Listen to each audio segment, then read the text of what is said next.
A jury in California has just found tech giants Meta and YouTube liable. A landmark verdict that could reshape social media. Comme un tremblement de terre dans la Silicon Valley, coup sur coup, 2 condamnations viennent de tomber. Mardi, au Nouveau-Mexique, Meta a été condamné à 375 millions de dollars de dommages et intérêts pour avoir mis en danger des enfants en les exposant à des contenus dangereux, voire à des prédateurs sexuels. À la question de savoir si Meta a agi délibérément en se livrant à une pratique commerciale déloyale ou trompeuse, la réponse est oui. Autre verdict hier en Californie. Meta et YouTube ont été condamnés à verser 6 millions de dollars à une plaignante de 20 ans, Kayleigh, qui les accuse d'avoir alimenté sa dépression et ses idées suicidaires à l'adolescence. Un verdict salué par des parents d'adolescents qui, eux, se sont donné la mort. Nous savons qu'ils manipulaient nos enfants à des fins lucratives. Ils connaissaient le danger, ils ont évalué les risques et ils ont quand même poursuivi. La procédure ne portait pas sur les contenus publiés par les plateformes, ils sont protégés par la loi aux États-Unis, mais sur la conception même des réseaux sociaux, accusés de retenir les utilisateurs et de les rendre accros. Pour l'avocat de la jeune plaignante de 20 ans, les géants de la tech qui ont fait appel ont du souci à se faire. Le simple fait que des fonctionnalités favorisent la dépendance suffit à engager la responsabilité de ces entreprises. C'est un message très fort pour elles. Il y a tant de familles qui ont été tragiquement touchées par la dépendance aux réseaux sociaux. Alors, comme les géants du tabac, les géants de la tech, déjà poursuivis par des milliers de familles, vont-ils se trouver au cœur d'une guérilla judiciaire? Les amendes à verser sont-elles suffisamment dissuasives au regard des juteux profits engendrés par les réseaux sociaux? Vont-ils changer de fonctionnement ou sont-ils intouchables? Nos 3 invités, Jean-Baptiste Souffron, pour commencer. Bonsoir, vous êtes avocat au barreau de Paris, ancien secrétaire général du Conseil national du numérique. Selon vous, la condamnation qui a eu lieu donc à Santa Fe est une première aux États-Unis parce qu'elle porte sur la mise en danger des mineurs. Pour autant, vous êtes contre l'interdiction des réseaux sociaux au moins de 15 ans, car cela déresponsabiliserait les plateformes. On en parlera bien sûr au cours du débat. À côté de vous, Bastien Lequerec, juriste pour l'association La Quadrature du Net, LQDN. Selon vous, il est peu probable que ce type de condamnation se généralise, notamment en Europe. Néanmoins, ces sanctions pourraient être une remise en question du modèle économique de toutes ces plateformes géantes. Et à côté de vous, Océane Herrero, bonsoir, journaliste spécialiste du numérique pour Politico.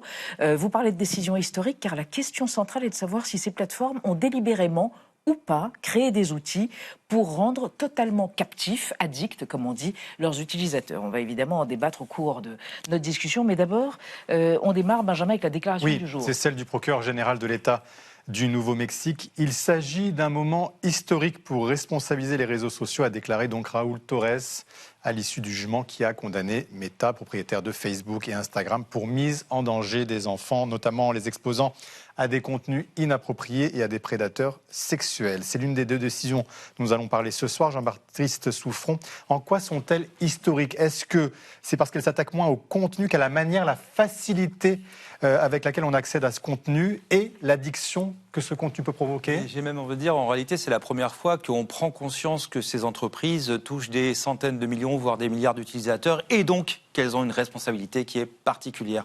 Pendant longtemps sur Internet, évidemment, une des règles, c'est que c'est des tuyaux. Et donc les tuyaux, c'est des tuyaux. Le problème, c'est qu'est-ce qui se passe quand un tuyau, en fait, il est mal vissé et qu'il fuit, ou qu'il est fait en plastique au lieu d'être fait en métal, ou qu'il n'est pas solide. Et bien en fait, c'est ce qui est en train de se passer, c'est-à-dire qu'on ne les attaque plus, on ne les met plus en responsabilité à cause des contenus qui sont dessus. Ça, c'est une chose, c'est un acquis. En revanche, encore faut-il qu'on ne prenne pas des décisions qui vont faire qu'il n'y a pas de sécurité pour les enfants, ou bien qui vont faire qu'on va rendre les gens complètement addicts alors qu'ils n'ont rien demandé, ou bien qu'on va faire ceci ou qu'on va faire cela. Donc pour des décisions de produits, vous avez fait votre produit de telle façon, en fait, peut-être vous auriez dû réfléchir avant. Mais de toute façon, Bastien Lequerec, aux États-Unis, il y a une loi qui est passée, on ne peut plus les attaquer pour le contenu. Alors, elle n'est pas nouvelle, cette loi. C'est la section 230 d'une loi de 1996. En Europe, on a le même principe, c'est-à-dire que ce que disait Jean-Baptiste Souffront à l'instant, les hébergeurs, ces tuyaux-là, ne sont pas responsables pour le contenu de leurs utilisateurs et de leurs utilisatrices. Mais là, le problème, c'est que ces géants du numérique qui vont avoir une influence avec leurs algorithmes pour des questions économiques, quelle est leur responsabilité?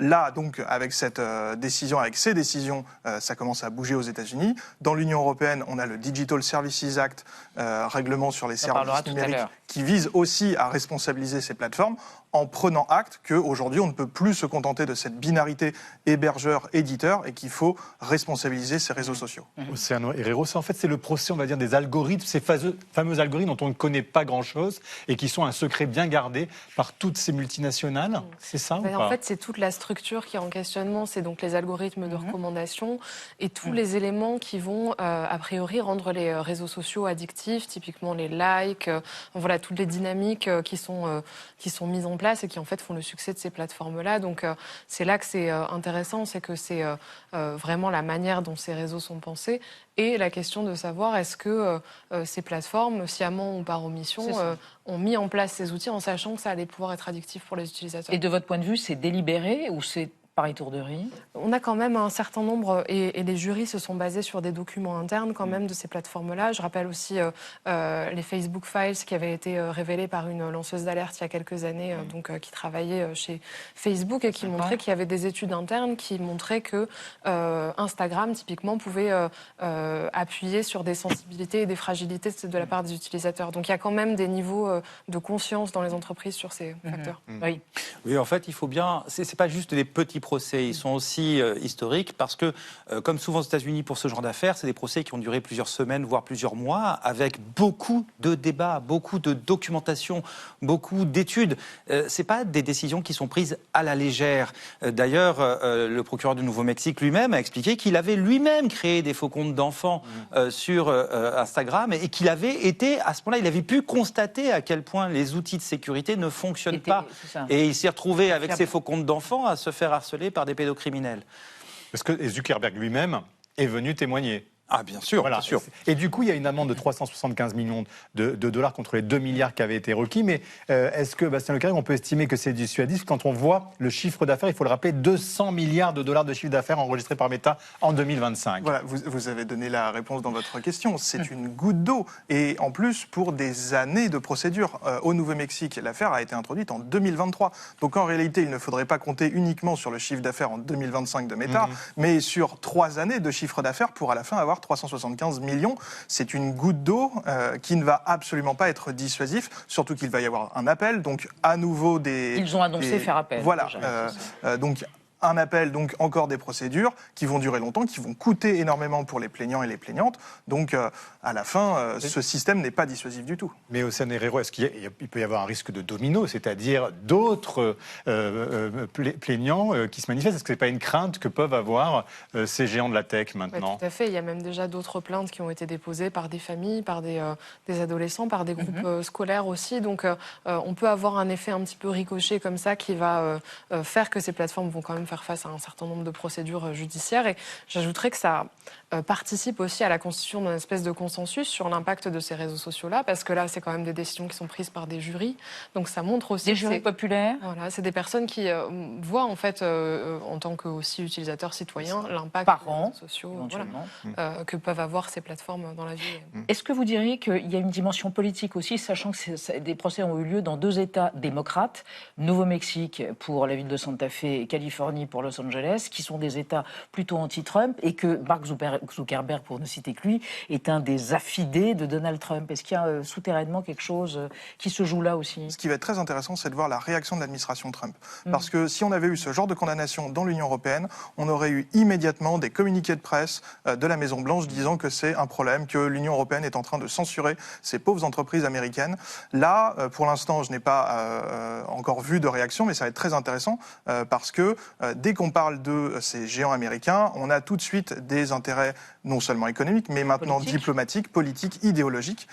Et donc, comme cette sanction vise à remettre en question, est-ce que c'est efficace ou pas, c'est une autre question, mais vise à remettre en question ce modèle économique, comment la Maison-Blanche va réagir, c'est une question à laquelle il faut, une question qu'il faut se poser et il faut être très attentif.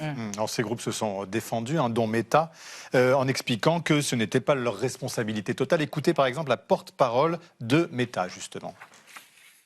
We respectfully disagree with the verdict and will appeal. Teen mental health is profoundly complex and cannot be linked to a single app. We will continue to defend ourselves vigorously as every case is different, and we remain confident in our record of protecting teens online. Meta pour Facebook et Instagram, propriété de Zuckerberg. Jean-Baptiste Souffrant, quand on entend Ashley Nicole Davis dire voilà, nous ne sommes pas complètement responsables, est-ce que c'est vrai qu'on ne peut pas imaginer qu'il y a une responsabilité qui incombe aux parents et c'est peut-être ça qu'ils vont invoquer quand il va y avoir la suite du procès au mois de mai? En fait, qui ne sont pas complètement responsables, en tout cas, aujourd'hui, ils sont un petit peu responsables au minimum. C'est la moindre des choses. Il faut bien comprendre que pour les Américains, c'est classique aussi de se servir des tribunaux pour faire de la régulation, pour faire de l'administration. En France, on le ferait plutôt par le Parlement. Aux États-Unis, non, ils n'hésitent pas à procéder de cette façon. Ça donne d'autres choses. Mais comme vous le disiez, il y a une deuxième partie du procès qui va avoir lieu en mai. Et au-delà des 375 millions qui sont en réalité, il y avait 75 000 plaignants qui ont été retenus dans cette plainte. Et donc, ça fait à peu près $5 000 par plaignant, si vous voulez. Ça, c'est celle de Santa Fe. Ça, c'est celle-là. Mais derrière, il va maintenant y avoir un programme qui va être décidé par le juge avec des sanctions concrètes qui vont consister à mettre en place de nouveaux outils de sécurité, etc. Et c'est le juge qui va décider combien Meta va devoir payer pour ça. Alors, est-ce que ça sera 50 millions? Est-ce que ça sera 3 milliards? On ne sait pas pour l'instant.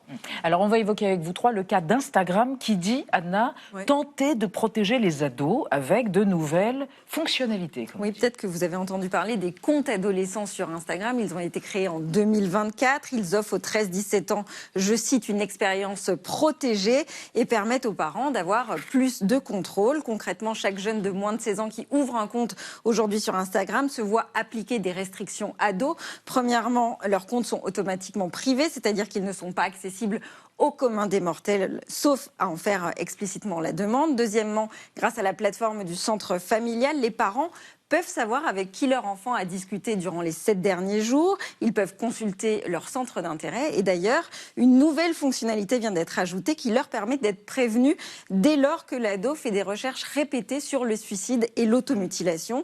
Et ça fait directement suite aux poursuites judiciaires en cours contre Meta aux États-Unis. Troisièmement, Instagram s'est aussi engagé à masquer les contenus sensibles au compte ado, donc des contenus violents, de chirurgie esthétique ou de régime extrême. Et enfin, un mode veille s'active automatiquement entre 22h et 7h qui va mettre en sourdine les notifications la nuit. Bien sûr, l'adolescent ne peut modifier en aucun cas ses paramètres sans l'aval de son parent. Bastien Lequérec, ces fonctionnalités, elles sont vraiment là pour protéger les mineurs ou alors c'est juste pour se prémunir d'attaques judiciaires? C'est un petit peu les deux. Il y a aussi un élément, c'est que ça fait aussi suite à des actions dans l'Union européenne, des sanctions de Meta pour ces paramètres par défaut-là. Donc on voit que ces grandes plateformes sont un peu forcées, se voient être forcées par à la fois les États-Unis et l'Union européenne. Donc évidemment, c'est une réponse pour se protéger par rapport à des régulateurs qui commencent à montrer les dents, et on ne peut que s'en féliciter. Est-ce que ça va vraiment protéger les enfants? C'est assez questionnable et il faut voir parce que derrière il y a aussi des effets de bord très importants. Des effets de bord très importants. C'est comment est-ce que vous faites par exemple une détection pour savoir si c'est bien un adolescent de 16 ans et non pas un jeune adulte de 19 ans parce que derrière on a aussi toute une série d'outils automatisés sans humain derrière qui vont prendre des décisions et qui peuvent être les mauvaises. Les algorithmes décident. Les algorithmes décident et sur Meta, il y a aussi une politique en matière de contenu accessible aux enfants et en matière de nudité qui parfois peut poser problème quand les algorithmes sont beaucoup trop restrictifs parce que notamment en matière d'éducation affective et sexuelle, ce genre de contenu qui ne va pas être de la nudité mais qui peut par des algorithmes qui vont être trop restrictifs se voir censurés alors que précisément ce sont les jeunes qui ont besoin d'accéder à ces contenus-là. Océane Herrero, il y a un argument de défense qui est utilisé aujourd'hui par Meta et par Google, c'est vous allez nous priver de rentrées publicitaires, on va plus pouvoir investir dans l'intelligence artificielle et donc limiter aussi l'effet des algorithmes. Est-ce que ça, c'est quelque chose de recevable ou pas sur leur business model? Disons que les réseaux sociaux sentent quand même que le souffle du poulet se rapproche et qu'ils ne vont pas échapper à un moment à une forme de régulation. La menace aux investissements, c'est en effet quelque chose qu'on entend quand il y a des vagues comme ça de régulation. Donc il y aura une régulation, pensée américaine, à la suite, plus sévère à la suite de ces jugements. Vous voulez dire au niveau américain? Oui. Ça reste à attendre parce que le gouvernement Trump n'est pas du tout dans une logique de renforcement à ce stade des restrictions sur les plateformes et plus à l'inverse justement dans un soutien des géants américains qui sont vus comme un atout économique évidemment très important. Vous voulez réagir à ce que disait Jean-Baptiste Souffron? En fait, encore une fois, la régulation aux États-Unis, elle ne se fait pas forcément par la loi. Donc en réalité, on voit bien qu'on est dans une forme, non pas d'autorégulation, parce qu'on a quand même été les chercher au tribunal pour les forcer à faire des choses. Donc c'est pas ça. Mais on est beaucoup plus dans une dynamique, moi j'ai envie de dire, plus logique. Et on arrive à des solutions qui semblent être quand même des solutions de bon sens. Mais quel est le problème? C'est qu'ils peuvent investir autant qu'ils veulent dans les algorithmes. En réalité, le souci, c'est que quand on fait des algorithmes sur 100 000 personnes, bien sûr, ça marche. Sur 1 million de personnes, ça marche encore. Sur 10 millions, ça commence à devenir compliqué. On est sur des services qui visent des milliards de gens, des milliards de services. Imaginez la quantité de contenu échangé, ne serait-ce qu'en France, sur Instagram, en une seule journée. Eh bien, en fait, il faut embaucher des gens. Il faut embaucher du monde. Et embaucher du monde, ça coûte cher. Et c'est là qu'on a un problème de modèle économique réel. C'est que non seulement, évidemment, il faut éviter de payer des impôts. Ça, c'est une première chose, parce que ces impôts, ils pourraient aussi servir à éduquer les gens dans les écoles, ce qui fait qu'ils apprendraient mieux à se servir de ces outils. Mais deuxièmement, il faut aussi embaucher des modérateurs, des gens qui suivent, des gens qui traitent les plaintes. Aujourd'hui, c'est ce qu'a pu constater le procureur, en parlait. Quand des gens se plaignent parce que leur enfant est harcelé sur Instagram, qu'est-ce qui se passe? En fait, il se passe, les gens trouvent que le service aujourd'hui n'est pas d'une très grande qualité. Et en fait, on est sur des quasi-services publics, en réalité. Et donc, ils doivent avoir un niveau qui est celui d'un quasi-service public. C'est normal. Alors, on va évoquer avec notre archive des entreprises, des entrepreneurs qui savent ou non que le produit qu'ils proposent suscite l'addiction et développe l'addiction. Procès donc de Santa Fe et de Los Angeles qui rappellent les procès qui visaient l'industrie du tabac condamnée à verser des montants, mais littéralement astronomiques pour avoir sciemment favorisé l'addiction. Ça se passe aux États-Unis. On est en 2000. Regardez. Quand il prend connaissance de la décision des jurés, le président du tribunal de Miami accuse le coup. Un haussement de sourcils et il commence. Puis il hésite encore, vérifie qu'il a bien lu le montant de l'amende. 900 milliards de francs pour 5 fabricants de tabac, un record absolu aux États-Unis. Oui, les fabricants de tabac sont coupables. Oui, ils ont provoqué sciemment la maladie des fumeurs. Les avocats des victimes ont été convaincants. Pour Philip Morris, le montant de la condamnation équivaut à son chiffre d'affaires en 99. Alors forcément, à la sortie de l'audience, les avocats du fabricant font grise mine, mais ils ont déjà trouvé la parade. Ils feront appel. Bastien Lequerec, effet limité la décision judiciaire, le tabac existe toujours et l'addiction aussi, donc on peut s'interroger aussi sur l'effet qu'il y aura à terme des décisions qui viennent d'être prises par la justice américaine. Tout à fait, et c'est pour ça qu'il faut penser le modèle que l'on veut et comment est-ce qu'on veut forcer ces plateformes à changer de modèle économique. Aujourd'hui, ces plateformes, elles sont gratuites parce qu'elles reposent sur la publicité ciblée. La publicité ciblée, mais également la mise en avant de contenus algorithmiques, tous ces contenus toxiques dont on est en train de faire le procès, pour des questions publicitaires, parce que plus les personnes vont réagir à des contenus, plus elles vont rester sur la plateforme, donc voir de la publicité et engranger d'autant plus d'argent pour ces plateformes-là. Il faut mettre fin à ce modèle économique. Et c'est là... Pas par l'interdiction, par l'interdiction au moins de 15 ans, ça serait catastrophique. En revanche, on a besoin, ça serait catastrophique pour nous tous ici et également pour les enfants.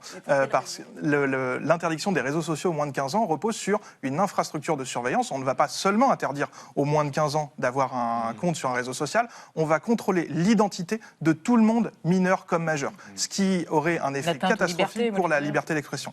Mais il faut qu'on change le modèle économique de ces réseaux sociaux. Ça passe par une évolution législative et dans l'Union européenne, on a failli l'avoir avec le DSA et Digital le DMA Service Act, et Digital Markets Act, l'équivalent côté marché de la régulation des plateformes en ligne au niveau de l'Union européenne. Ça s'appelle l'interopérabilité des réseaux sociaux. C'est faire en sorte que ces réseaux sociaux puissent parler entre eux. Aujourd'hui, quand vous êtes sur Meta, vous ne pouvez pas discuter avec des gens sur X, par exemple. L'interopérabilité des réseaux sociaux permettrait ça, et il faut que le législateur européen force ces plateformes à le faire, parce qu'en faisant ça, les personnes pourront quitter une plateforme toxique sans se couper de leurs contacts, ce qui aujourd'hui est le principal élément qui empêche les gens de partir. Mais Hossein Herero, ça peut conduire justement à un tour de vis européen, parce que là on est directement concerné, nous on se demande ce qui va se passer après les décisions. Est-ce qu'on va avoir un effet papillon jusqu'ici en France ? Je pense qu'au niveau européen, on n'a pas trop attendu les décisions américaines pour avancer sur le sujet. Il y a un débat donc en France pour l'interdiction des réseaux sociaux aux moins de 15 ans.